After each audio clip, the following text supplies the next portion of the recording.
இன்றைக்கான ப்ரெடிக்ஷன் வீடியோவில் என்ன நடக்குன்னு பார்க்கலாம். வீடியோக்குள்ளே போகிறதுக்கு முன்னாடி நம்ம சேனலை லைக் அண்ட் சப்ஸ்கிரைப் பண்ணிவிடுங்க. ஃபஸ்ட்டு சீனில் கார்த்தி தீபாவை பேசிகிட்டு இருக்காங்க. சார் ஒரு நிமிஷம் இருங்க அப்படின்னு சொல்லிட்டு தீபா உள்ளே போயிட்டு பூஜையெல்லாம் பண்ணிவிட்டு கார்த்திகை ப்ளஸ் பண்ணி அமுச்சு விடுறாங்க. கண்டிப்பாக நீங்கள் போகிற காரியம் நல்லபடியாக நடக்கும் சார் அப்படின்னு சொல்ல கார்த்தி சிரிச்சுட்டே அங்கேருந்து கிளம்பிடுறாரு. தீபா வந்துட்டு கார்த்திக் சார் போயிட்டாரு, இப்போது நம்ம அங்கே போகிறதுக்கு சரியாக இருக்கும் நேரம் அப்படின்னு சொல்லிட்டு தீபாவும் பின்னாடியே வந்துட்டு கிளம்புறாங்க. அடுத்து வந்துட்டு அங்கே ரூபஸ்ரீயை காட்டிகிட்டு இருக்காங்க. பயங்கர டென்ஷனில் உட்காந்துட்டு கத்திட்டு இருக்காங்க. பாட்டி நீ மட்டும் அவங்கக்கிட்ட சிக்கலைன்னா நான் எப்படியாவது இந்த உண்மையை கடைசி வரைக்கும் மறைச்சி கார்த்தியை பல்லவியை தேடி அலையிற மாதிரியே வச்சுட்டு இருந்திருப்பேன். இப்படி போய் சிக்கி பிளான் எல்லாம் சொதப்பிட்டிய பாட்டி, இப்போ என்ன பண்ணுறது, நமக்கு ஒரு ஆதாயம் எல்லாம் போயிடுச்சே அப்படின்ற மாதிரி கத்திட்டு இருக்காங்க. இப்போ நான் யாருக்கிட்ட போவேன், யாருக்கிட்ட ஹெல்ப் கேட்குறது, இதை யாருக்கிட்ட சொன்னால் என்ன நடக்கும் அப்படின்ற மாதிரி முழிச்சிட்ருக்கேன். அடுத்து வந்துட்டு கார்த்தி வந்துட்டு காரில் வந்துட்டு இருக்காங்க இல்லையா, ரூபஸ்ரீக்கு வந்துட்டு கால் பண்ணுறாங்க. என்ன பல்லவி வந்துட்டாங்களா அப்படின்னு கேட்க, அதெல்லாம் காலையில் கிளம்பிட்டாங்க, இந்நேரத்துக்கு அவங்க அங்கே போயிருப்பாங்க அப்படின்ற மாதிரி போனை வைக்கிறதுக்கு முன்னாடி ஏன் பாட்டி எங்கே அப்படின்னு சொல்லிட்டு கேட்குறாங்க.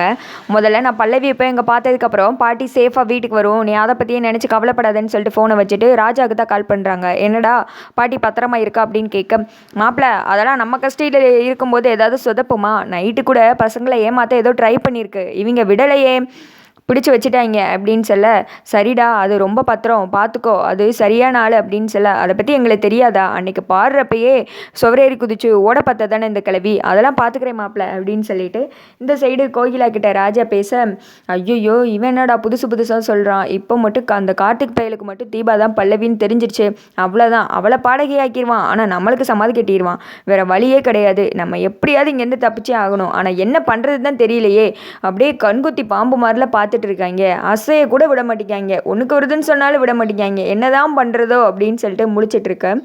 அடுத்து வந்துட்டு தீபாவை தான் காமிச்சிட்டு இருக்காங்க. ஆட்டோவில் வந்துட்டு அந்த ஆசிரமத்துக்கு தான் போகிறாங்க. போனதுமே அங்கே இருக்கிற குழந்தைங்க அந்த சிஸ்டர்ஸ் எல்லாமே அழகாக தீபா கண்டி வெயிட் பண்ணிகிட்டு இருக்காங்க.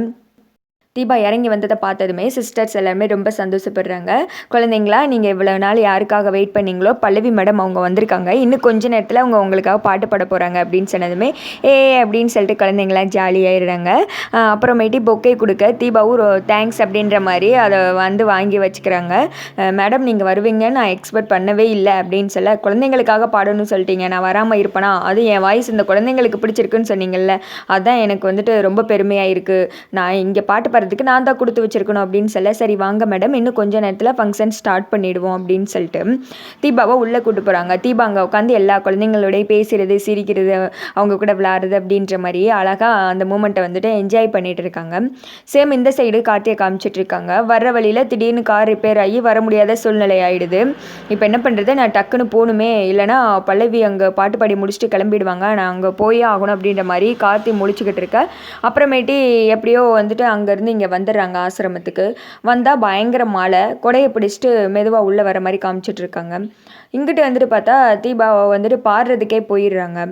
பாட்டு பாடிட்டு இருக்க கார்த்தி வந்துட்டு அந்த சவுண்டை கேட்டுறாங்க. அப்போ பல்லவி வந்துட்டாங்க, இங்கே தான் பாட்டு படிச்சுட்டு இருக்காங்க, இப்போ நம்ம அவங்கள போய் பார்க்குறதுக்கு சரியாக இருக்கும், டைம் மட்டும் நம்ம பல்லவியை மிஸ் பண்ணிடவே கூடாது, கண்டிப்பாக அவங்க யாருன்னு சொல்லிட்டு கண்டுபிடிச்சே ஆகணும் அப்படின்னு சொல்லிட்டு கார்த்தி அந்த மலையிலையும் விற்குன்னு சொல்லிட்டு உள்ளே வந்துட்டு நடந்து வந்துக்கிட்டு இருக்காங்க. தீபா வந்துட்டு அங்கே பாட்டெல்லாம் பாடி முடிச்சுட்டு குழந்தைங்களை பார்க்க அவங்க எல்லாருமே ரொம்ப என்ஜாய் பண்ணி கிளாப்ஸ்லாம் பண்ணி கை தட்டுறாங்க. இதெல்லாம் பார்க்கும்போது தீபாவுக்கு ரொம்ப சந்தோஷமாக இருக்குது. கடவுளே எத்தனை வருஷம் வந்துட்டு நான் என்னோடய குரலுக்கு கிடைக்காத அங்கீகாரம் இந்த குழந்தைங்க முன்னாடி கிடச்சிருக்கு அப்படின்ற மாதிரி சந்தோஷப்பட்டு இருக்கா. கார்த்தி டோர் ஓப்பன் பண்ணுறாங்க. அதோட வந்து வீடியோ முடிஞ்சு.